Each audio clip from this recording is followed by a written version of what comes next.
susunannya itu sesuai dengan susunan ketika Al-Quran itu diturunkan. Tetapi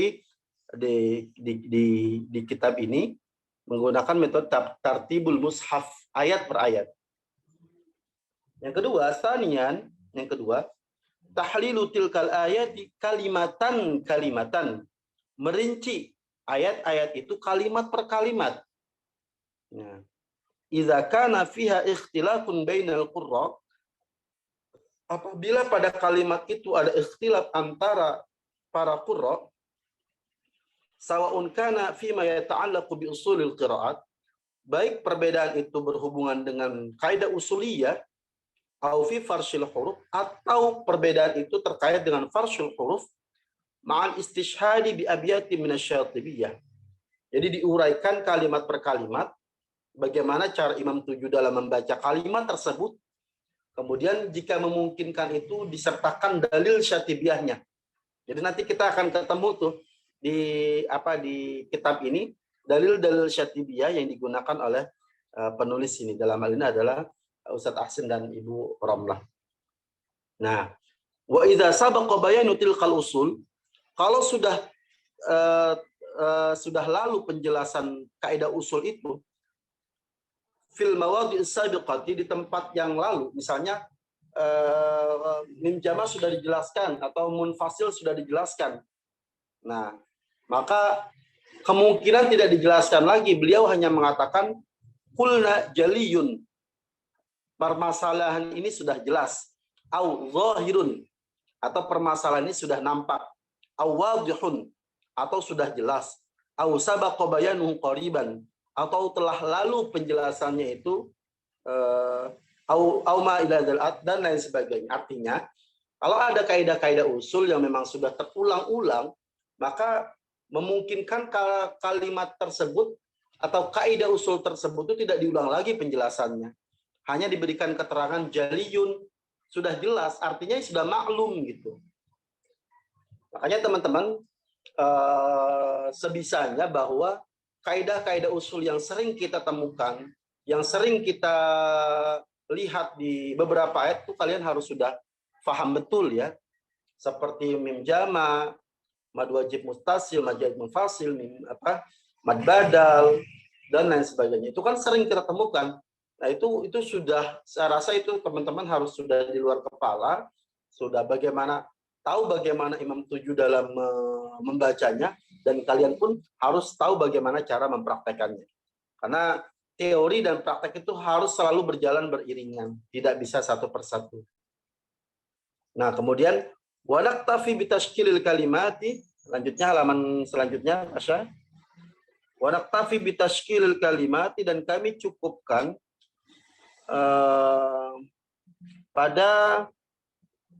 dengan memberikan harokat kalimat-kalimat yang berbeda, bitashkilil kalimatil mukhtalafi fiha bainal qurra. Jadi nanti sudah ada diberikan harokat di kitab ini.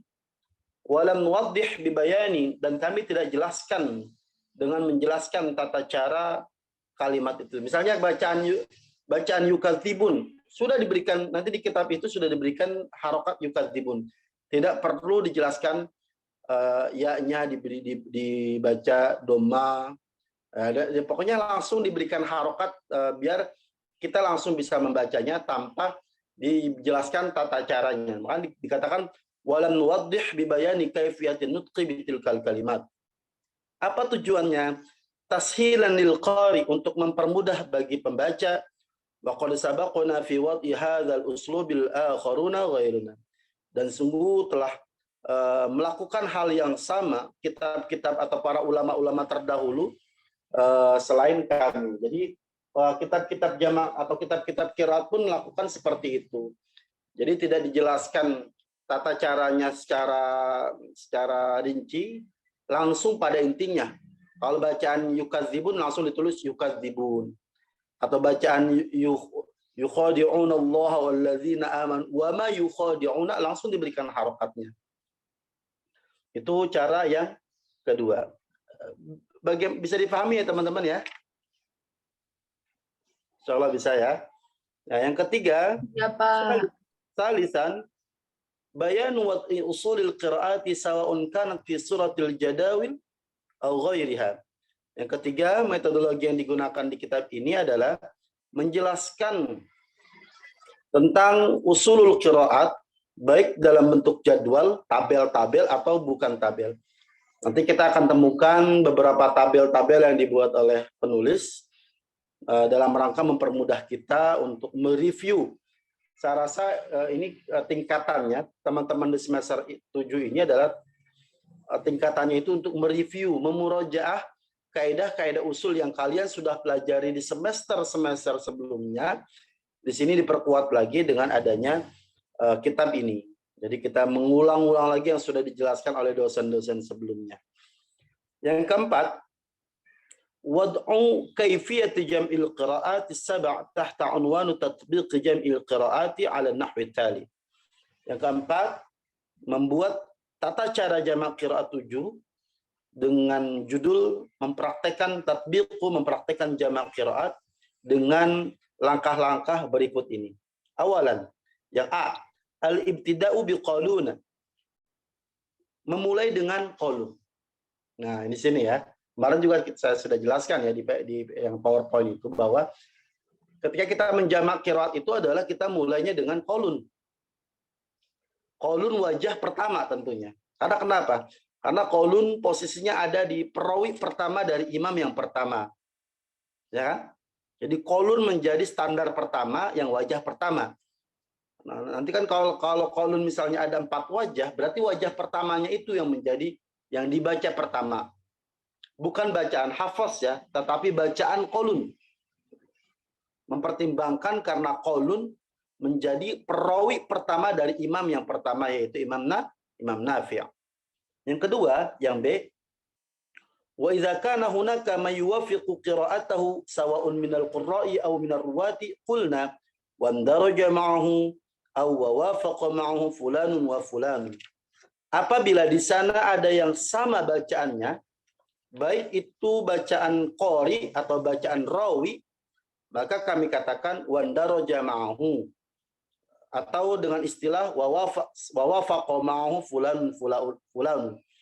Misalnya gini. Misalnya bacaan pertama qalun itu sama dengan ada yang sama dengan bacaan perawi atau qori yang lain. Maka bacaan yang sama itu tidak perlu diulang atau tidak perlu dijelasin lagi, hanya dikasih penjelas, nanti ada kata-kata wandaraja ma'ahu. Yang sama, yang termasuk dengan bacaan ini adalah bacaan, misalnya bacaan Ibnu Amir, bacaan Asim. Nah itu untungnya kita menggunakan metode jamak. Jadi kita cukup membaca yang berbeda. Kalau bacaan itu sama, tidak perlu kita ulang kembali. Cukup kita mengatakan bahwa bacaan ini sama dengan bacaan imam yang lain. Siapa saja kita sebutkan. Nah, nanti kita akan kita perdalam nanti dalam praktek ya. Atau dengan kata-kata wa wafaqa mau, dan sepakat bersamanya, bersama qaulun ini, fulanun wa fulanun. Kemudian summa yalihi fil qiraati ma yuwafiqu qaulun bin nadhr ila akhir al-ayat. Kemudian yang mengirinya, menyertainya atau mengikutinya pada bacaan yang sama dengan qaulun, dengan meninjau dengan akhir ayat. Jadi kita biasanya itu melihatnya itu setelah qaulun ini siapa? Apakah otomatis waras? Tidak, nanti dilihat dari akhir ayat. Standarnya itu akhir ayat. Misalnya alladzina yu'minuna bil ghaibi wa yuqimuna as-salata wa mimma razaqnahum yunfiqun. Nah, itu kan bacaan qaulun ya. Ketika kita membaca qaulun itu, jadi bacaan qaulun walladzina yu'minuna bil ghaibi wa yuqimuna as-salata wa mimma razaqnahum yunfiqun. Nah, yang sama dengan bacaan qaulun itu siapa? Ad-Duri, ada Ibnu Amir, ada Asim, ada Hamzah, ada Al-Kisai. Berarti sama tuh bacaan qaulun dengan para perawi dan imam yang tadi saya sebutkan. Nah, setelah qaulun itu siapa? Nah, kita lihat dari akhir ayatnya. Yunfiqun tidak ada perbedaan. Ada rozaqnahum. Berarti ada mim jama. Nah, berarti di sini adalah ada mim jama, berarti kita baca qaulun yang wajah kedua. Walladzina yu'minuna bil ghaibi, harusnya kan di bawah qaulun itu waras ya. Jadi tidak otomatis setelah qaulun itu waras. Bisa jadi nanti setelah qaulun itu bisa jadi misalnya tergantung ayatnya. Karena dalam hal ini adalah yang lebih mendekati itu ada mim jama, berarti kita membaca qaulun wajah kedua. Walladzina yu'minuna bil ghaibi wa yuqimunas salata wa mimma razaqnahum yunfiqun. Nah, siapa yang sama dengan qaulun dengan membaca mim jamak silah? Ada Ibnu Katsir. Berarti cara Ibnu Katsir itu tidak perlu kita ulang lagi, hanya perlu disebutkan wandaraja ma'ahu Ibnu Katsir, seperti yang ada di kitab ya, nanti kita lihat. Ini sebagai sampel saja. Dan seterusnya. Jadi di yang B ini bahwa susunan metode menjama itu adalah melihat dari akhir ayat ya. Yang selanjutnya yang jim. Wa idza kana fil ayati al maddul munfasilu, apabila dalam ayat itu ada mad munfasil, fa nabda'u biwajhil qasri, maka kita mulai dengan wajah qasar dulu. Summa tawassutu, kemudian tawassut, summa tul, kemudian tul. Wa idza kana fil ayatil maddul muttasil, kalau dalam ayat itu ada mad muttasil, fa nabda biwajhil tawassut lil ashabi tawassut, summa tul li ashabi tul ka Warshin wa Hamzatan. Maka kita mulai dengan tawassut bagi kelompok yang membaca tawassut mad muttasil, kemudian tul bagi ashabut tul seperti Wars dan Hamzah. Jadi dimulainya itu yang pendek dulu, yang lebih pendek dulu. 2 dulu, baru 4, baru 6. Atau mutasil 4 dulu, baru 6. Nah, berarti kalau itu bagaimana dengan mim jama'? Wa idza kana fil ayati mimul jam'i, apabila dalam ayat itu ada mim jama', fana bada biwajhi sukuni thumma silatul mim. Maka kita mulai dengan wajah sukun mim jama', baru silah mim jama'. Tidak ada dalam metode menjama' itu misalnya qaulun itu kan mim jama' bisa sukun bisa silah. Tidak mungkin silah dulu didahulukan baru sukun. Harus sukun dulu baru silah. Nah, itu metode menjama'nya seperti itu. Kemudian yang dal, wa idza kana fil ayatil wahidati aujuhun lirawin, kalau dalam satu ayat itu ada beberapa cara untuk satu rawi, bihaitsu yamtani'u jam'u tilkal aujuh, dengan sekira ada cara yang dilarang dalam beberapa cara itu. Fadhkurul aujuhal jaizah, maka di kitab ini yang disebutkan itu adalah cara-cara yang dibolehkan saja. Wa ada madzikril aujuhil mumtani'ah, dan tidak disebutkan cara-cara yang terlarang. Jadi di sini hanya disebutkan dirinci cara-cara yang dibolehkan saja, tapi cara-cara yang dilarang tidak boleh. Seperti nanti kasus kajtima'i dzatil ya'i wa maddil badali warshin wa ghairi dzalik. Seperti dalam ayat ada berkumpul zatul ya dan mad badal misalnya. Kan zatul ya itu kan waras bisa fathah, bisa taklil. Betul ya? Bisa fathah, bisa taklil. Kemudian mad badalnya waras berapa? Taslisul badal bisa 2, bisa 4, bisa 6 harokat. Betul ya? Nah, kalau kita kalikan 2 cara zatul ya dikalikan dengan 3 cara mad badal, maka harusnya ada 6 cara kan? Betul ya? Nanti sih kalau ada saya pakai laptop lebih enak nih saya uraikannya. Harusnya ada 6 cara, tetapi cara yang dibolehkan itu cuma ada 4 cara. 2 cara ini dilarang. Nah, di kitab ini hanya disebutkan 4 cara saja, adapun 2 cara ini tidak disebutkan. Nah, itu maksudnya di situ. Maksud penjelasan yang di dal itu yang bahwa Yang dijelaskan itu adalah cara-cara yang dibolehkan saja.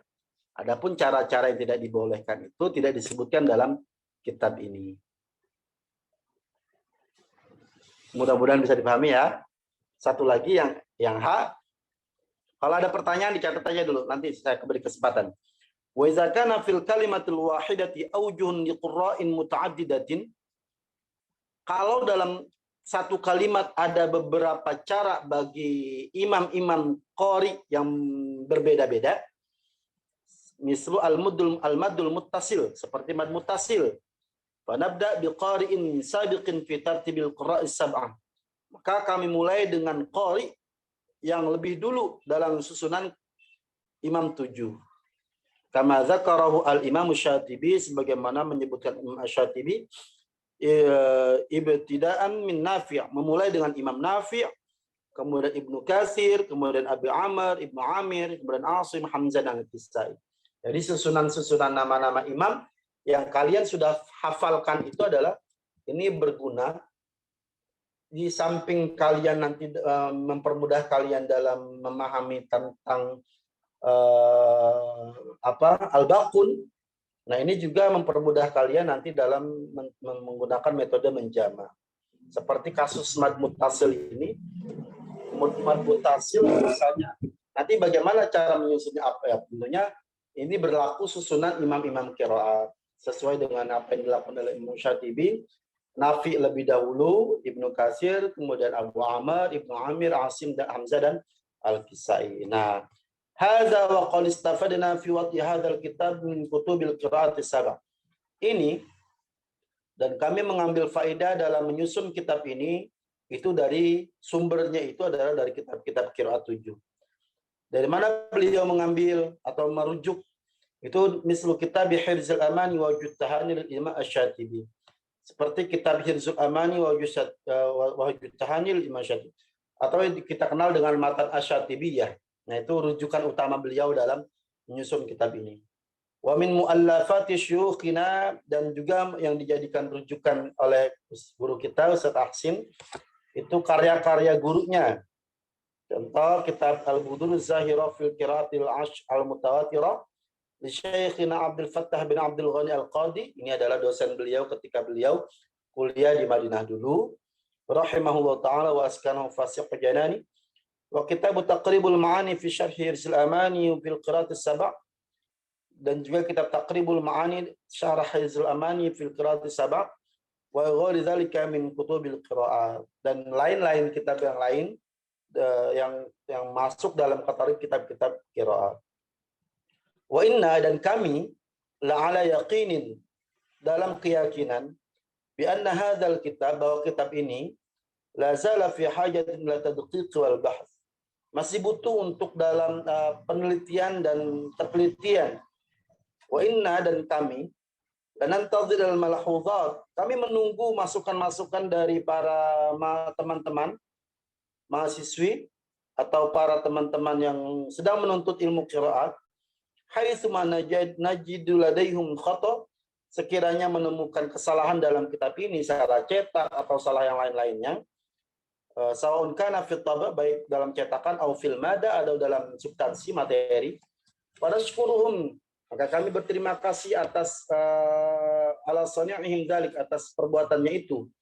Fahasbuna annana qad bazalna qusara juhdina fi wad'i hadzal kitab, maka kami cukupkan, sungguh kami telah berupaya semaksimal mungkin dalam upaya kami dalam menyusun kitab ini, bi asl ma yumkinu tanawul kitab mutadin fil kutub, yang kami tujukan untuk para pemula untuk para pemula yang menuntut ilmu qiraat as-sab'ah.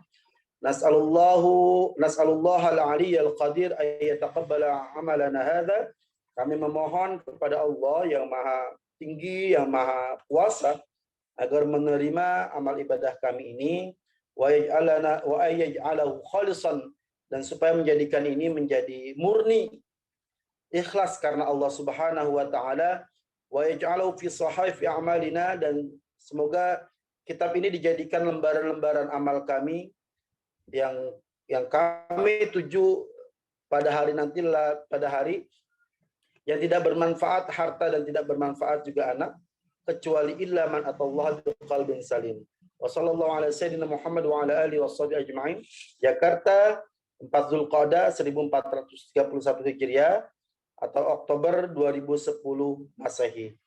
Dr. Ahsan Sakham Muhammad, alumni Kuliatul Quran Madinah Munawwarah, Doktorah Ramlah Widiati, dosen Jami'atul Ulumul Quran di Jakarta atau IIQ.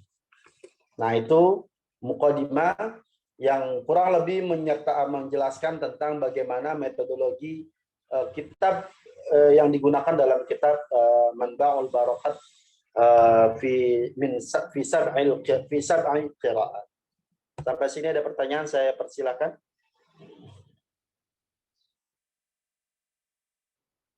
Teman-teman, ada yang mau ditanyakan? Saya persilakan.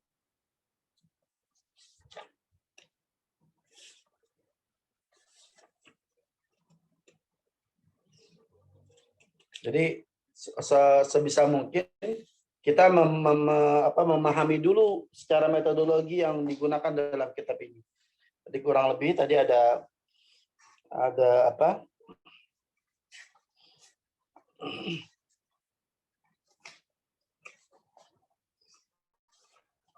Ada 4 metodologi secara umum ya. Ada 4 metodologi yang digunakan dalam kitab ini yang dijelaskan tadi sama-sama kita baca. Nanti tolong nanti setelah ini kan ada pertemuan kosmanya ya. Nanti kalau maksud saya gini.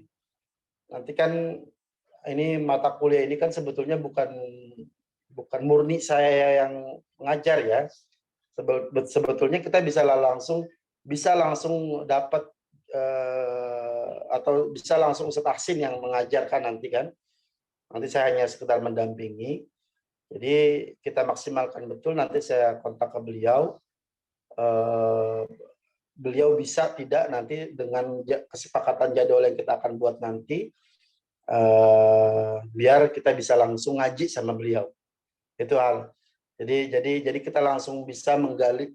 Tentunya kalau Ibu Romlah kan kalian juga sudah pernah ya dapat beliau ngajar kalian ya. Tetapi kalau Ustadz Ahsin kan belum mungkin ya. Nah, nanti kalian bisa, walaupun mungkin beliau tidak bisa mengisi secara full dalam minimal beliau bisa menyampaikan maklumat-maklumat atau bisa menyampaikan materi-materi atau minimal mendengarkan nasihat-nasihat kekuranan beliau. Nah, itu yang bisa saya bayangkan gitu. Biar kita bisa kan perlu teman-teman ketahui yang kemarin MTQ di Mekah itu kan beliau satu-satunya Dewan Hakim perwakilan dari Indonesia ya. Nah, perwakilan dari Indonesia. Nah, di sana pun ada salah satu cabang yang dilombakan itu adalah cabang qiraat. Di sana beliau tidak hanya menilai, cuma beliau juga menjadi sa'il, menjadi penanya. Itu kan sesuatu yang buat saya sebagai muridnya itu adalah kebanggaan. Saya punya guru di event internasional itu diakui. Artinya kan sudah melalui proses penyeleksian lah bagi panitia. Kalau beliau sih tidak tahu kenapa yang ditunjuk beliau, tapi kan pasti sudah punya track record yang memang layak untuk dijadikan Dewan Hakim di event internasional. Ini pun bukan pertama kali beliau di Dewan Hakim Internasional, sudah beberapa kali yang setahu saya gitu. Tapi kalau kemarin menurut saya menjadi bergengsi. Kenapa? Nah, pertama diadakan di Mekah. Yang kedua, beliau sebagai sa'il. Yang ketiga, banyak lah kalau saya sertakan alasan-alasan. Tapi ala kulli hal bahwa poinnya bahwa nanti kesepakatan kita terkait dengan jadwal qiraat ini, mudah-mudahan beliau juga bisa membersamai kita dalam perkuliahan ini. Jadi nanti kalau beliau menyampaikan, posisi saya juga sama seperti kalian. Saya juga ikut ngaji. Jadi saya ikut menyimak, gitu ya. Nah, itu yang pertama. Yang kedua juga nanti di tiap pertemuan biasanya kalau beliau itu Jadi nanti per kelas itu disiapkan 3 orang pembaca ya, dijadwalkan ya. Misalnya minggu depan 3 orang dijadwalkan, tiap kelasnya siapa saja. Ya, nanti disiapkan, tapi nanti teknisnya, konkretnya nanti saya jelaskan sama kosmanya ya. Oke, sampai sini ada pertanyaan?